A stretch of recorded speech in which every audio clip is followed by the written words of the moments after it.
warahmatullahi wabarakatuh. Waalaikumsalam warahmatullahi wabarakatuh. Alhamdulillah. Allahumma sholli ala sayyidina Muhammad wa alihi. Dan bisa menyapa sahabat-sahabat penyuluh di mana pun berada. Alhamdulillah, kami mencoba membuat video Tuhan. Semoga dengan adanya video ini kita bisa sharing informasi sehingga masyarakat kita mendapat pencerahan dengan cara taat hukum dan kita bisa mencapai kemajuan Indonesia yang lebih maju lagi, lebih damai dan tentram. Kita awali dengan membentuk keluarga yang sakinah, mawaddah. Sahabat-sahabat penyuluh sekalian, Telanjur nikah siri ini kira-kira hukumnya ini bagaimana? Apa sih bedanya kalau orang nikah di KUA dengan nikah siri? Nah, ini saya kan sekalian. Jadi sesuai dengan Mahkamah Agung itu nomor 1 tahun 2015 ya, tentang sebat klinik. Peraturan ini sebenarnya memang fungsinya adalah untuk memberikan solusi buat masyarakat. Kalau Undang-Undang nomor 1 1974 itu bahwasanya yang bisa disebatkan itu mereka yang belum lahirnya orang itu sebetulnya.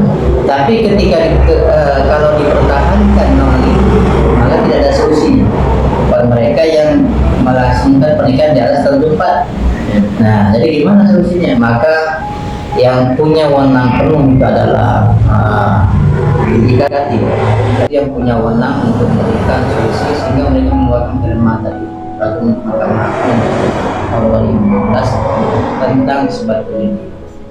Ini jalannya untuk menyelamatkan mereka yang tadinya itu melangsungkan pernikahan di atas tahun 1974. Nah, dengan berlakunya aturan itu, maka sebenarnya yang mereka ingin melakukan pernikahan di bawah tahun 2015 ke bawah ini diakui Pak ya? Ya, bisa diberikan solusi namanya isbat. Isbat itu artinya pengesahan. Tapi itu adalah wewenangnya pengadilan agama. Jadi bukan bersabar. Iya, bukan. Nikah itu wewenangnya Betul. Pengadilan agama. Jadi bukan KUA. KUA ini tidak punya wewenang itu. Nah, KUA hanya punya wewenang mencatatkan perkawinan yang sah.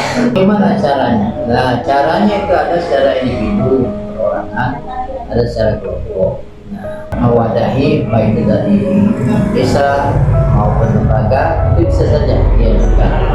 Setelah sidang nanti sesuai putusan dari PA melimpahkan di mana kau yang akan mencatatkan masa kau wajib. Jadi tidak perlu lagi menikah ulang berjalan. ya, baik. Itu jadi sahabat-sahabat sekalian, kalau sudah terlanjur bagi sahabat-sahabat kita yang telah menikah siri, masih bisa dicatatkan di buku nikahnya dengan cara kita ke pengadilan agama dulu. Iya, itu disebut nikahkan. Iya, disebut nikahkan. Nanti kalau sudah dikabulkan oleh pengadilan agama, baru buku nikahnya bisa diajukan di KUA. Iya. Jadi setelah putusan KUA tinggal mencatatkan putusan baru KUA mencatatkan. Namun dari sisi buruknya nikah siri ini nanti dia tidak diakui oleh negara. Apa efek sampingnya? Nanti kalau dia punya anaknya nggak diakui.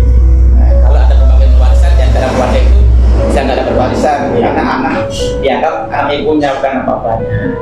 Maka segera kalau terlanjur kita lanjut menikah siri, masih ada harapan, ada solusi, yaitu kita ke pengadilan nikah. Ya. Jadi untuk menanggulangi yang sudah terjadi lah kita kembali kota.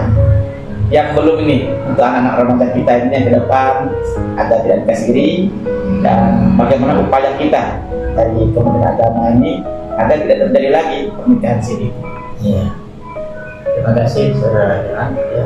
Memang beban di Kementerian Agama maksudnya kita bagaimana karena menyadarkan barang dengan yang berat itu lebih berat ya.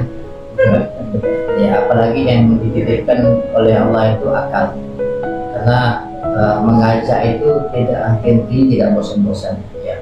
Saya mengimbau mengajak rekan semua ya, memang kalau masyarakat ingin memanfaatkan dengan baik, ya jangan takut tentang kekawah konsultasi dan takut untuk menikah dan kita buktinya ya, daripada kita menempuh jalan yang tidak jelas dan itu hukumnya sangat membahayakan keberlangsungan kehidupan putra putri kita. Tahun 2024 ini itu tugas dan fungsi KWA ada 8 item ya. 8 itu membimbing pelayan baik masjid dan zakat wakaf, syariah, kemudian penyiaran agama, kemudian bimbingan pelayanan perkawinan, ada keluarga sakinah. Kita coba nanti 2026 ini merealisasikan program tersebut berkolaborasi kerjasama ya dengan stakeholder yang ada di Kecamatan ini, baik itu kesehatan, KKBN, kemudian desa. Kita coba sama-sama untuk memperhatikan remaja-remaja kita ini agar lebih terawasi. Nanti melalui juga penyuluh, kita memberi penyuluhan di lembaga maupun di instansi pemerintahan, ya, agar nanti orang tua juga bisa ya sentiasa mengawasi putra-putrinya agar lebih baik ke depan. Nah, tentu insya Allah saya yakin kita bisa menekan, memperkecil ruang dan implikasi tersebut. Alhamdulillah, sahabat sekalian, tadi kita telah mendengarkan penjelasan yang begitu jelas sekali tentang nikah. Di KUA itu ternyata mudah sekali. Jangan kita memilih nikah siri, karena demi ketertibnya administrasi negara kita. Kalau kita tertib administrasi, tentunya kita mudah. Yang terkait dengan KTP-nya, bikin kakaknya, bikin akte kelahiran anak, bahkan nanti di kemudian hari kalau ada pengen pembagian warisan, atau kalau kita berada di mana kan kalau sudah menikah tidak digebukin orang Pak ya, karena kita ada buku nikahnya, seperti itu jelas. Jadi nikah di KUA itu jelas statusnya, yakni kemana-mana kita pergi, insya Allah aman. Tapi kalau nikah siri, ini kan tidak ada dokumen-dokumen resminya, sehingga yang tidak jatuh negara. Bahkan nanti bawa ke pengadilan pun bagi warisan dan bisa ditolak, ya demikian. Jadi mari kita sama-sama yang udah siap nikah, kita nikah di KUA. Yang belum, mari kita bersabar dulu, bisa berpuasa. Kita sama-sama didik putra-putri kita, anak-anak kita dengan mengikuti pengajian-pengajian. Nah, melalui Kementerian Agama sudah menyebarkan beberapa penyuluh-penyuluhnya ke desa-desa dan sebagainya, itu sebagai membagikan share dakwah penyiaran agama Islam, membantu masyarakat agar kita lebih tercerahkan, lebih cinta dengan agama kita, lebih cinta juga dengan negara kita. Nikah di KUA itu gratis, jangan mau nikah siri. Terima kasih informasinya Pak. Dan kami Unisi. Semuanya terima kasih. Assalamualaikum warahmatullahi wabarakatuh. Waalaikumsalam warahmatullahi wabarakatuh.